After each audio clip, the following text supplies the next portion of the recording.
ஆஹா. Sir வணக்கம். Dharmaraj sir, அரியலூர்லேருந்து என்கிட்ட அருள்வா கேட்க வந்திருக்கீங்க. ஆமாங்க.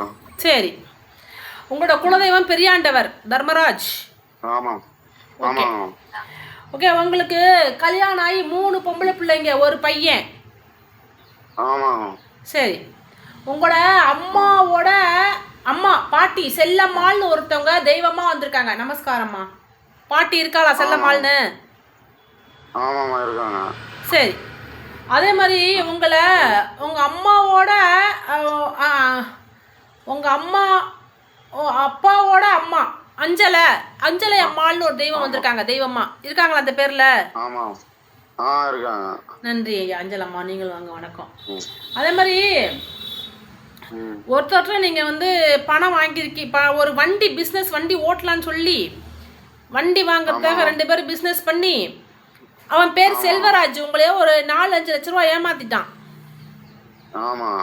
கரெக்டா அந்த பேரு? சரிம்மா.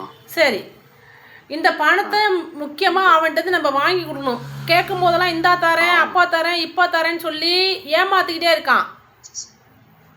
சம்டைமில் ஃபோனே எடுக்க மாட்டுறான், பிளாக் லிஸ்ட்டில் போட்டுடுறான்.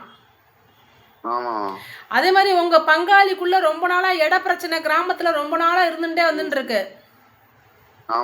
உங்கள் வீடு வடக்கு பார்த்து வாசப்படியாக இருக்கு. அதே மாதிரி இன்னும் ஒரு வேண்டுதல் உங்களுக்கு இருக்கு. வேலை செய்கிற இடத்துல நீங்கள் அரியலூர்லேருந்து நீங்கள் வேலை செய்கிறீங்க, அந்த வேலை செய்கிற இடத்துல நிரந்தரமாகணும், நிரந்தர பணி இருக்கணும், அதையும் ஒன்று பார்க்க வந்திருக்கீங்க. அதாவதுங்க, நம்ம வேலை செய்கிறது நிரந்தரமாகணும் ஒன்று. ஏன்னா அந்த வேலை வந்தால் பிள்ளைங்களுக்கு படிக்க வைக்கலாம், வீட்டுக்கு செலவு இருக்குது, நிறைய இருக்குது. அந்த வேலை வந்து வேலையை விட்டு தூக்கிடுவாங்க அப்படிங்கிற மாதிரியும் கூட வேலை செய்கிறவங்க சரியில்லை. அந்த வேலை நிரந்தரமாகணும் ஒன்று. 2வது ஒன்று, நீங்கள் பணம் கொடுத்த பணத்தை வாங்கணும். இதுக்காக தான் என்கிட்ட அருள்வா கேட்க வந்தீங்க ஐயா. இது கரெக்டாயா? ஓகே, கரெக்டா? ஆமாம்.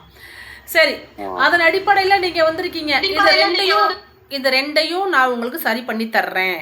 உங்கள் குலதெய்வம் பேர் வந்து பெரியாண்டவர். மேலே நான் சொல்கிறேன், நான் இன்பாக்ஸில் உங்களுக்கு எந்த மந்திரத்தை தாந்திரிக பரிகாரத்தை மேற்கொண்டு நம்ம சொல்லக்கூடிய மந்திர உபவாசங்கள் செய்து பண்ணும் பொழுது நீங்கள் நான் உங்களுக்கு வாட்ஸ்அப்பில் இன்பாக்ஸில் எந்த மந்திரத்தை எந்த நேரத்தில் சொல்லணுங்கிறத நான் உங்களுக்கு சொல்லித்தரேன்.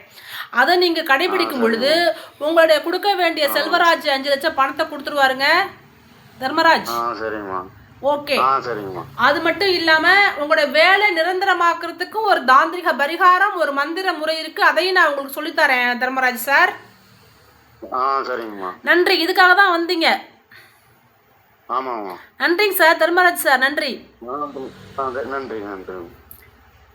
நன்றி.